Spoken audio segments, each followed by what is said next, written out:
24시간 신문 유튜브 채널에 오신 것을 환영합니다. 건강하고 행복한 하루 되세요. 오늘의 뜨거운 소식을 함께 들어보자.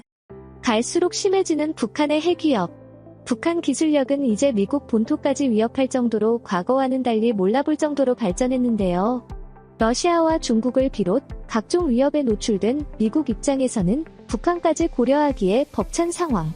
이를 도와줄 강력한 동맹국이 필요했죠. 결국 북한의 위협을 가장 잘 막아낼 수 있는 한국에게 원하는 것을 들어주며 북한의 위협에 대응할 수 있게 핵 개발을 허락해 주었다고 하는데요. 이제까지 한국의 핵 개발을 주저하던 조 바이든이 갑작스럽게 태도로 바꿨다고 합니다. 한반도를 중심으로 벌어지고 있는 놀라운 일에 대해 지금부터 자세하게 설명해 드리겠습니다. 한치 앞을 예상하기 어려운 북한의 상황. 북한은 서해로 방사포 5발을 쏘며 도발에 나섰습니다. 당연히 한국과 이를 주시하고 있는 미국은 북한의 도발에 즉각적으로 반응을 했는데요. 속내가 가장 복잡할 것으로 추측되는 미국은 북한 문제에 골머리를 앓을 수밖에 없습니다. 현재 러시아와 중국 문제를 한꺼번에 다뤄야 하는 가운데 북한까지도 통제에서 벗어나 일탈 행동을 하고 있기 때문이죠. 특히나 이번에 북한이 준비하고 있는 7차 핵실험에 미국은 신경 쓰지 않을 수 없는 상황입니다. ICBM 기술은 이미 미국 본토까지 안전하게 날아갈 수 있는 수준이고 소형 핵탄두 기술도 어느 정도 확보해 놓은 북한의 도발에 미국은 이제 실질적인 위협이 된 북한을 마냥 무시할 수 없게 되었습니다. 미국 혼자서 많은 일들을 다 감당할 수 없는 상황, 북한 문제에 있어서 직접적인 이해 당사자인 한국의 도움이 절실한 상황이었죠. 고민을 거듭한 바이든은 놀라운 결정을 내리게 되었습니다. 바로 한국에게 핵 개발을 용인하고 이를 보유할 수 있게 도움을 주겠다는 결론이었죠. 핵을 보유한 북한에 맞서 한국 역시 핵을 갖추게 도와줘 한국이 북한의 위협에 효과적으로 대응할 수 있게 하는 것이 목적이죠. 핵우산을 제공해서 간접적으로 한국에 핵을 전달하는 것 역시 고려 대상이었지만 이 논의는 없던 일로 바뀌었습니다. 미국이 아무리 빨리 대비한다고 해도 북한의 핵 공격에 대비해 빠르게 대응하는 것은 한국보다 느릴 수밖에 없기 때문이죠. 게다가 한국이 핵을 보유하면 중국을 견제할 수도 있기에 중국 봉쇄를 목적으로 국제 전략을 세우는 미국 입장에서는 한국의 핵 보유가 오히려 전략상 큰 도움이 되는 것입니다. 이제까지 북한에 대해 해결해 볼 수 있는 대상으로 바라본 바이든은 계속해서 국제사회의 제재를 무시하는 북한에 대해 말이 통하지 않는 상대라고 판단한 것이죠. 그 결과 바이든은 북한을 미국의 국가 비상사태 대상으로 재지정했습니다. 북한이 미국의 국가안보 및 경제에 지속적이고 이례적인 위협이 되고 있다는 판단하에 재지정을 결정한 것이죠. 게다가 이번 토니 블링컨 미 국무장관과 박진 외교부 장관의 만남 자리에서 바이든 대통령은 한미연합작전계획 수정에 대해 대규모 수정을 요구했죠. 이 논의에서 북한의 핵공격 임박 시 선제타격 부분에 대해 한국 주도의 선제타격에 대한 내용이 오고 갔다는 소문이 돌았습니다. 어디까지나 북한 공격에 대해 미국의 주도적인 공격과 한국의 도움이 기본적이었던 남침 시나리오 대비 거정이 전면 수정된 것이나 다름없는데 이제까지 한 번도 없었던 일이라는 점에서 많은 이들의 주목을 받았습니다. 싱크탱크나 준서 관계자들 입에서 무언가 변화가 있다는 예측까지 나왔죠. 현재 운영 중인 작게 5025 상에서는 대북 전면전과 국지도발, 대량 살상 무기 및 사이버 공격을 상정한 도발에 대해 미국이 전면적으로 대응하고 한국이 이를 보조해 대응하는 것을 골자로 하고 있습니다. 한국과 미국의 위치 교체는 특별한 경우가 아니면 일어날 일이 없죠.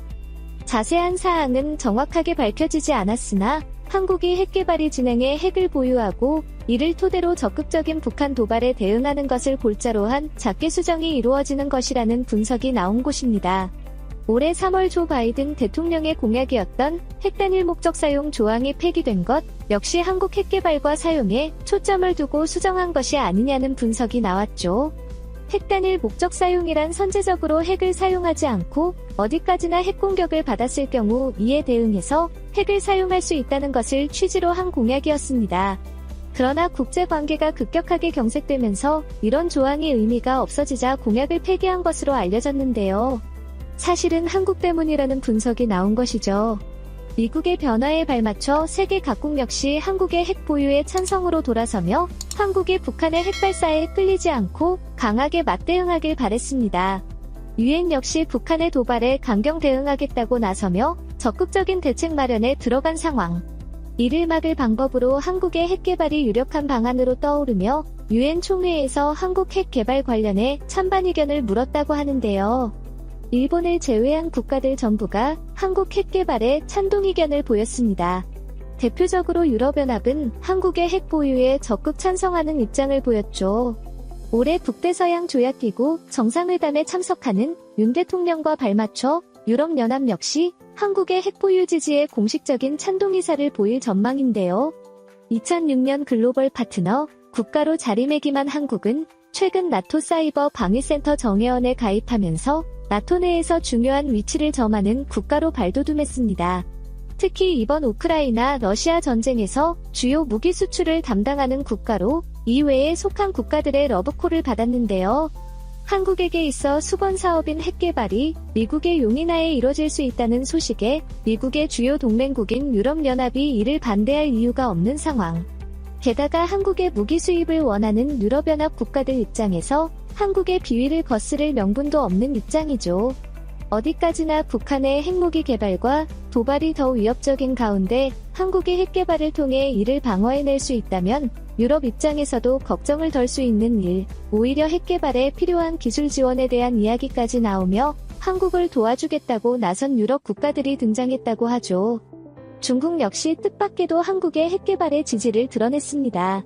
원칙적으로 한국의 개발에 대해 부정적인 의견을 드러내야 마땅한 중국이지만 이번만큼은 북한의 도발을 심각하게 바라보고 이를 억제할 수단이 필요하다는 취지에 동의한 것이죠. 최근 중국은 아시아 안보회의 기조연설을 통해 북한의 핵실험에 대해 부정적인 언급을 보였는데요. 오이빙거 중국 국방부장은 중국은 북한의 이웃국가로서 핵실험이 바로 눈앞에서 이루어지기 때문에 불안하다고, 그러니까 아무리 오랜 우호관계를 쌓아와서도 코앞에서 벌어지는 핵실험을 용인하고 받아주는 것에는 한계가 있다는 반응을 보였습니다. 실제로 중국은 북한 핵실험의 피해자라는 표현을 쓰며 이전과는 사뭇 다른 반응을 보였죠. 북한에서 발생한 코로나 사태도 중국의 입장 변화에 일조했습니다. 이제까지 코로나 사태에 침묵하던 북한이 변이 바이러스 확산과 북한 내부 문제를 인정한 것은 올해가 중국이 약은 물론이고 의료진까지 보내며 도움을 주었는데요. 중국이 적극적으로 북한에게 도움을 준 것은 이제까지의 우호 관계 때문이 아니에요. 중국 단둥 지역에 실제로 피해가 가기 때문에 이를 막기 위해 중국 정부가 도움을 준 것이라는 분석이 나왔습니다. 실제로 북한과 인접해 있는 단둥 지역에서 코로나가 확산되었다는 정보도 나왔죠. 상황이 베이징 등 이미 여러 차례 봉쇄를 하면서 코로나 관리에 힘을 기울이고 있던 중국 입장에선 북한의 갑작스러운 코로나 사태는 재앙이나 다름없었습니다. 실제로 웨이빙거 부장의 말처럼 북한이 옆에 있어서 고스란히 피해를 봐야죠. 김정은 체제가 오래 지속되면서 중국 통제에 벗어나려고 하는 북한의 태도 역시 중국 정부 입장에서는 불안 요소입니다. 그렇게 중국은 한국 핵 개발이 중국의 위험 요소가 될 수 있음에도 불구하고 북한을 견제한다는 시급성 때문에 한국의 핵 개발을 용인한 것이라 할 수 있죠. 세계 여러 국가들 가운데서 한국 핵 개발을 반대하는 국가는 단 하나, 바로 일본밖에 없었습니다. 일본은 한국의 핵 개발에 노골적인 반대를 보이며 아무리 북한이 위협에 중대하다고 해도 이를 허용해서는 안 된다며 반대했죠. 일본 역시 핵무기 개발에 한국과 마찬가지로 염원을 가진 국가입니다. 일제가 한국을 장악했을 무렵 제2차 세계대전 전면 항복을 선언한 곳이 바로 히로시마와 나가사키에 떨어진 핵폭탄이었던 것을 생각하면 일본 입장에서 핵은 콤플렉스나 다름없는 물건입니다. 일본인들 마음속에는 일본이 핵을 가지고 있다면 과거 전쟁에서 지지 않을 수 있다는 생각을 가졌죠. 그렇게 핵을 손에 넣고자 하는 열망이 큰 나라입니다. 한국보다도 먼저 핵을 보유해야 한다는 생각을 가졌지만 이를 실천에 옮기는 것은 어려운 국가인데요. 과거 2차 세계대전 때의 전범국에게 핵을 포용하는 것은 아무리 미일 동맹이 굳건하다고 하지만 허락할 수 없는 일이기 때문이죠. 과거 북한이 도발을 감행했을 때 일본 내에서 핵개발 논의가 급물살을 타고 내부적으로 핵개발에 들어가려고 하자 미국이 직접 핵 개발에 제동을 걸면서 플루토늄 보유량을 줄일 것을 주문한 것이 대표적인데요. 미국 국가안보회의가 일본 정부에게 직접 플루토늄의 적절한 이용과 권리를 요구했으며 보유량 상한을 정해 감축 대책을 마련할 것을 촉구했다는 것은 미국은 절대 일본에게 핵실험을 허가하지 않을 것을 암시하는 일이죠. 직접적인 위기의 대상자인 한국은 일본과 다른 취급을 받았죠. 이번 한국 핵개발 논의에 많은 국가들이 동의하면서 전문가들 사이에서 한국이 제 핵개발에 들어가면 2년 안에 실전 핵무기 배치가 가능하다고 하는데요. 이번 기회에 한국이 빠르게 핵무기 개발을 완료해 북한의 위협에서 벗어나길 기원해보겠습니다. 시청해주셔서 감사합니다.